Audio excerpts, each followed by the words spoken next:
Guide with তথা চ্যানেলে সকলকে স্বাগত। চলুন দেখে নেওয়া যাক আজকের আবহাওয়ার লেটেস্ট আপডেট। 12 জুলাই সর্বপ্রথম দেখে নেব উপগ্রহ চিত্রের মাধ্যমে ভারতবর্ষ এবং তার আশেপাশের অঞ্চলগুলির আবহাওয়ার পরিস্থিতি কীরূপ রয়েছে।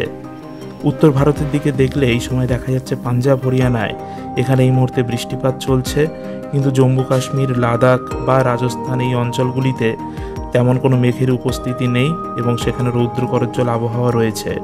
দক্ষিণ ভারতও মোটামুটি মেঘমুক্ত রয়েছে। বিশাখাপত্তনমের কাছে এই সময় বৃষ্টিপাত ঘটছে, সেখানে কালো রঙের মেঘের উপস্থিতি রয়েছে। এবার যদি পূর্ব ভারতের দিকে তাকাই তাহলে পূর্ব ভারতে এই মুহূর্তে কলকাতা সহ পার্শ্ববর্তী অঞ্চল এবং ওড়িশার বিভিন্ন স্থান সেখানে বৃষ্টিপাত চলছে এবং কালো মেঘে ঢেকে রয়েছে আকাশ।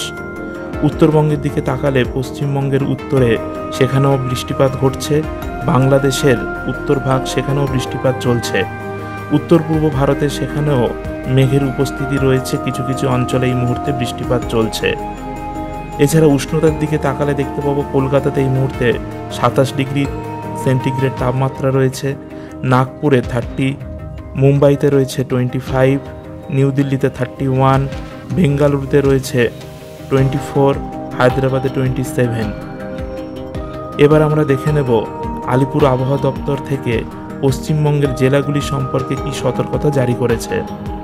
12 জুলাই আবহাওয়া দপ্তর থেকে জানানো হয়েছে পশ্চিমবঙ্গের উত্তরে বিশেষ করে আলিপুরদুয়ারে অতি ভারী বৃষ্টিপাত হবে। এখানে কমলা সতর্কতা জারি করা হয়েছে।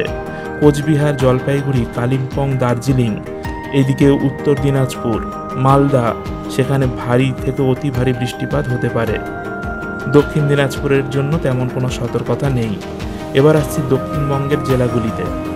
দক্ষিণবঙ্গের পশ্চিম দিকের যে জেলাগুলি রয়েছে বীরভূম, পশ্চিম বর্ধমান, পুরুলিয়া, বাঁকুড়া, ঝাড়গ্রাম, পশ্চিম মেদিনীপুর এই সব অংশগুলোতে বজ্র বিদ্যুৎ সহ আজকের বৃষ্টিপাতের সম্ভাবনা রয়েছে, কিন্তু বাকি জেলাগুলিতে তেমন কোনো সতর্কতা জারি করা হয়নি।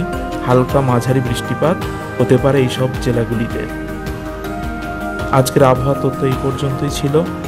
আরও আবহাওয়া তথ্য জানার জন্য চ্যানেলটিকে অবশ্যই সাবস্ক্রাইব করে রাখবেন।